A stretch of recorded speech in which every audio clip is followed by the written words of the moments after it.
Nalabas tayo at bibili tayo ng kape. 500 para lang mabayahan. Kasi, magbibigay tayo ng baon sa aking anak. Ayan na. Sa halagang 500, bibili lang tayo ng kape at pandesal. Para mabariyahan lang yan. Diba? Mindset lang, mindset. Kape tayo. Kape. Pag ako nagpapandesal, sinasawsaw ko sa kape.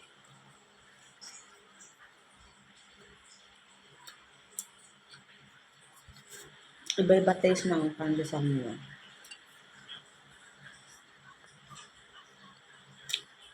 Iba-iba ata sa ginagawa.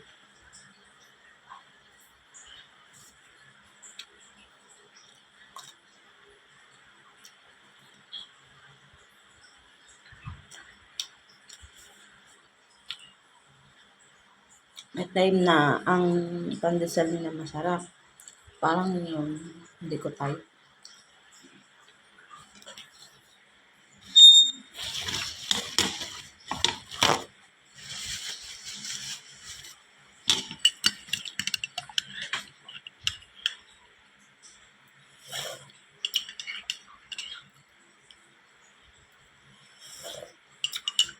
Masarap din minsan nagkakape. Pag araw-araw hindi ko hilig talaga.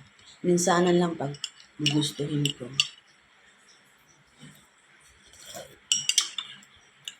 Sarap.